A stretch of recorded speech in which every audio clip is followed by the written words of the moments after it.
Hi, how are you today? It's Monday, February 20th, 2012, and I am feeling better today. I'm coming off a period of not feeling well for 2 weeks, and it's inspired my topic today, which is resistance. Where are you resisting your life? How are you resisting your life? What does it look like for you when you are resisting your life? Those are some of the questions I want you to ask yourself this week. Years ago, when I was first coaching, I was leading some regular workshops on stress management. And stress at that point in the 90s was kind of a hot topic. It was a buzzword, and I think that in the medical and health world, we were beginning to recognize that stress was a contributing factor to many illnesses in a big way. So we learned a lot about it, and I think that I hope we've all grown and understand it a little bit better. But what I like to do when I was teaching my stress management workshops was introduce the idea of stress being a form of resistance to your life, just as it is. I like to look at it through that lens because if you look at it through that lens, what happens is it actually opens up, I think, a doorway, an opening to begin to consider that if in fact stress is a resistance to your life, that the change might be that you need to accept your life. And that in the acceptance process, we actually then open up new doors of change, opportunity for change for ourselves. These last 2 weeks when I was feeling really sick, what I noticed for myself was that I was experiencing new, shall I say, new levels of resistance, new awarenesses of resistance. I've been working very hard for quite a long time at accepting my life in this moment just as it is. And in doing that, what I found is I feel really empowered nearly all the time to look at my life as a creative experiment, so to speak. And I realize that I have lots of opportunities for growth and change all the time. So as I was watching my sickness, my period of really not feeling well physically for 2 weeks, what I noticed was my mind's energy, my mental energy, really wanted to dramatize it. It wanted to go back to the old places that I used to be when I didn't feel well.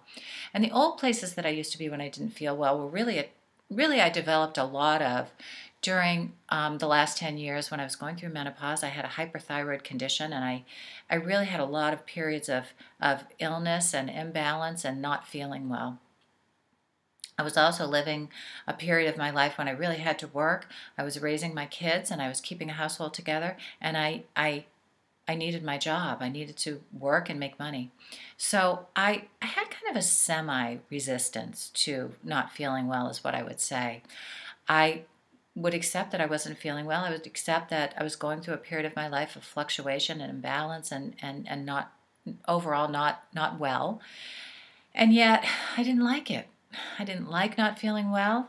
I judged it a lot of days. I was disappointed in myself a lot of days. I was frustrated, and I had to mentally kind of get some stories going where I just had to keep going. I had to keep doing it.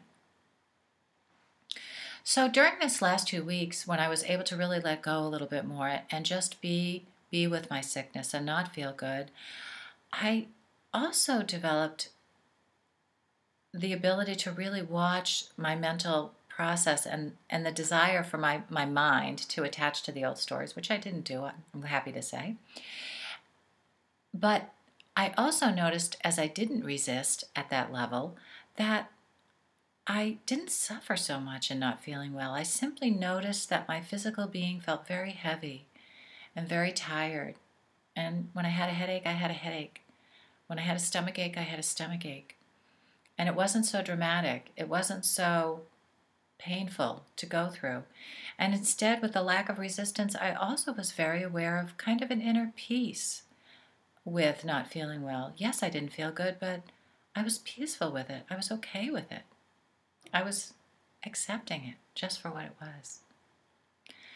So I invite you this week to notice in your life, where do you feel stressed out? Where might you resist your life? And what are the mental dramas and stories that you have going around all of that?